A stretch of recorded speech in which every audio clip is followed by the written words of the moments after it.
اپنا اپنا معیار بنا لیا ہے۔ کچھ لوگ کہتے ہیں کہ جناب مسجد میں سیمنٹ کا توڑا دینے سے بہتر ہے کسی غریب کو آٹے کا تھیلا دے دو۔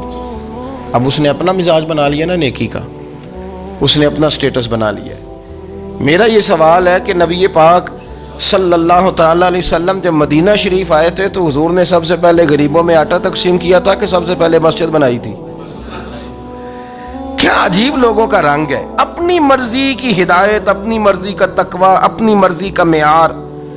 مسجد کوئی بڑا چھوٹا خطیب بھی میری طرح کا ہو نا تو وہ مسجد میں بیٹھ کے جب نبی پاک کی بات کرتا ہے تو کہتا ہے میرے رسول پاک غریبوں کا سہارا بن کے آئے۔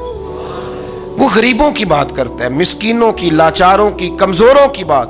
تو مسجد ہی تو وہ ادارہ ہے جہاں سے غریبوں کی بات ہو رہی۔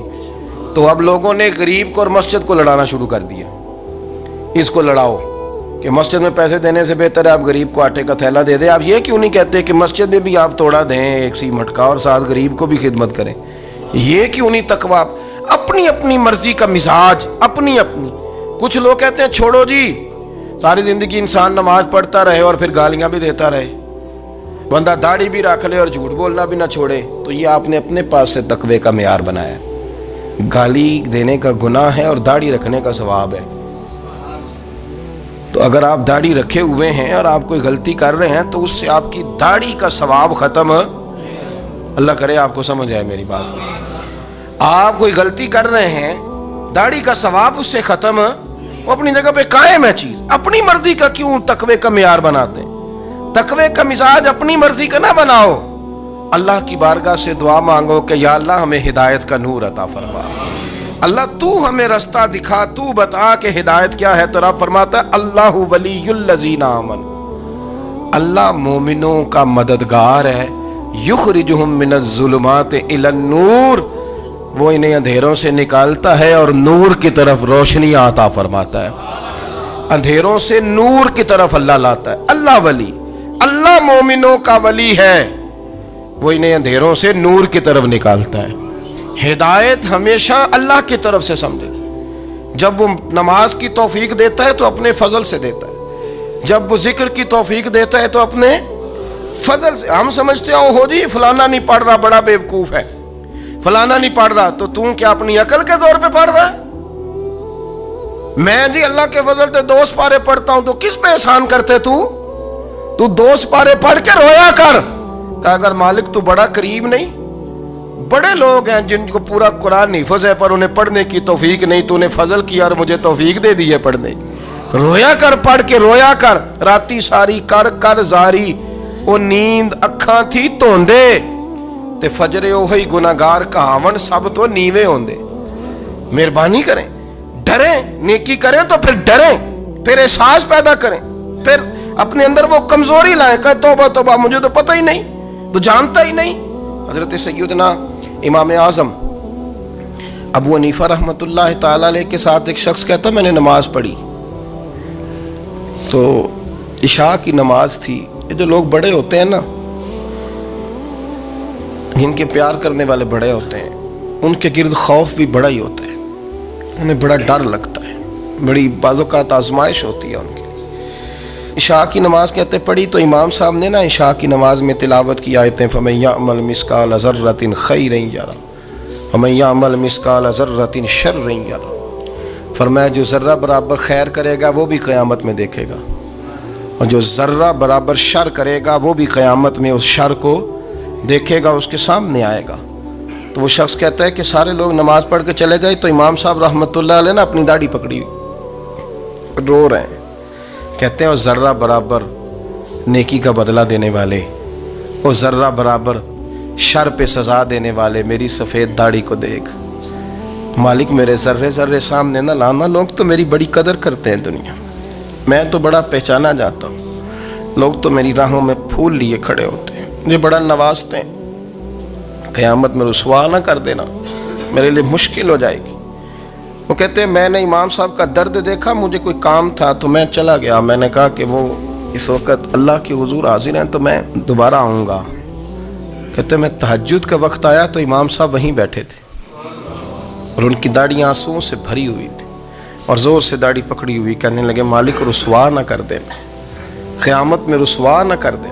یار جو ہدایت یافتہ لوگ تھے وہ تو ڈرے ہوئے تھے، وہ تو سہمے ہوئے تھے، وہ تو کہتے تھے یہ اس کا فضل نہیں، اس نے بلا لیا، یہ اس کا کرم نہیں۔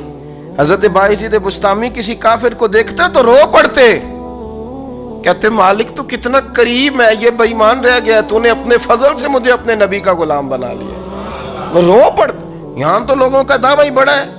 نمازی اللہ خیر فرمائے وہ تو دوسروں کو گھورتا ہے، وہ کہتا ہے جنت کا میں مالک ہوں، کنجیاں میرے پاس ہیں، میں کسی اور کو گھسنے نہیں دوں گا۔ اور اگر 2-3 حج کر لے تو پھر تو وہ کہتا ہے کہ اب میرے سے پوچھ کے لوگ جنت میں جائیں گے معاذ اللہ۔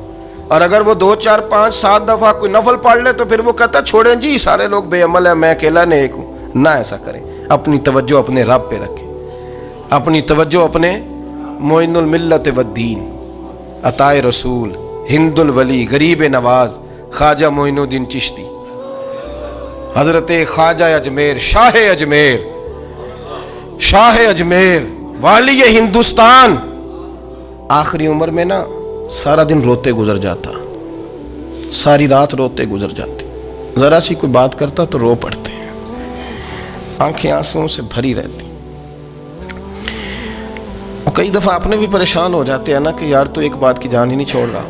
تو خواجہ قطب الدین صاحب بختیار کاکی سے لوگوں نے کہا کہ آپ مرشد سے بات کریں، اتنا بھی تو نہیں نہ رونا چاہیے، ہر وقت اس کے آنسو کی کریے، عاشق دا کام ہی رونا تونا، تے بھی نہ رویو نہیں منظوری، یہ عاشق سدا ہی روندا رہندا ہے، پاویں وصل ہوئے تے پاویں دوری، ہر وقت رونے کا کیا مطلب ہے؟ تو خواجہ قطب صاحب کہتے ہیں میں قریب گیا تو میں نے پیر دبائے، میں نے کہا سونیا لوگ تو کچھ بھی نہیں کرتے، تو نے تو کمال کر دیا، 90 لاکھ آدمی مسلمان کر دیا، دنیا کچھ نہیں کرتی، تو نے 50 سال ساری رات مصلے پہ بیٹھ کے رب راضی کیا، تو شہزادہ تھا، حضور کی اولاد تھا، لیکن معین الدین تیرا ایک پلاٹ بھی نہیں، تو نے طالب علم پالے، انہیں غریبوں کو دیا، تو نے نوازا، کوئی شے نہیں تیرے پاس، ہر چیز تو نے، ساری رات روتے ہو، سارا دن روتے ہو۔ تو خواجہ قطب الدین صاحب کہتے ہیں میں نے جب عرض کیا تو خواجہ صاحب مجھے گلے لگا لیا، چیخ مار کے روئے، کہنے لگے قطب الدین پتر داڑھی سفید ہو گئی، جانے کا وقت آ گیا، جو تو نے نیکیاں گنوائی ہیں وہ ہیں صحیح میرے پاس، پر یار کی بارگاہ میں پیش کرنے کے قابل ایک بھی نہیں، تو بارگاہ تو دیکھ کتنی بڑی ہے، رسول کریم کی بارگاہ میں پیش کرنے کے قابل ان میں سے ایک بھی نہیں، تو آستانہ دیکھ کتنا بڑا ہے، کیا پیش کروں گا، کیا عرض کروں گا حضور کی بارگاہ میں، کس طرح؟ وہ یار جو بڑے تھے وہ تو ڈرے ہوئے تھے، سہمے ہوئے تھے، وہ تو بڑی آزمائش میں تھے، لیکن میرا اور آپ کا رٹا 2 نمازیں پڑھ کے 6 نمازوں کا دعویٰ کرنا اور لمبی چوڑی کہانیاں بنانا اور اپنے منہ سے اپنی تعریفیں کرنا، اس سے تھوڑا باہر آئیں۔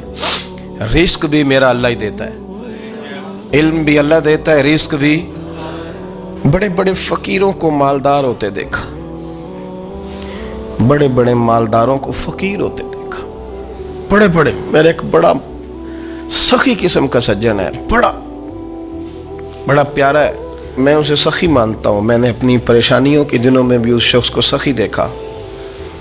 ایک دن رات کو مجھے ٹیلی فون کر کے کہنے لگا کدھر ہو؟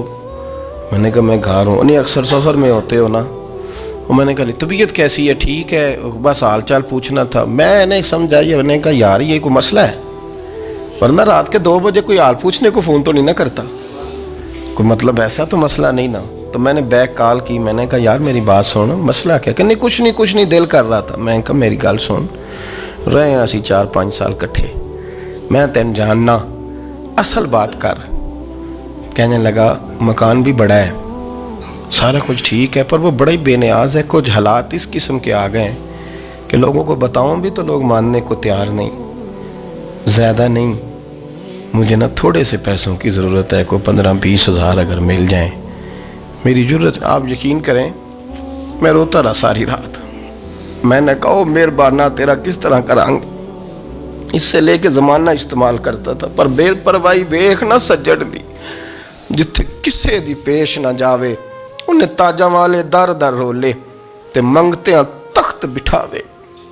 سجنا کسے نو کارا مل دئی، کوئی کعبے خالی آوے، واللہ خیر الرازقین، وہ کہتے تو دائیں بائیں نہ جا، رزق تو تجھے میں دوں گا، میں ہوں بہتر رزق دینے والا۔ بڑے بڑے بادشاہ، بڑے بڑے شہنشاہ، بڑے بڑے لوگ، ہاتھوں میں کاسے، فقیریاں، ام ربیع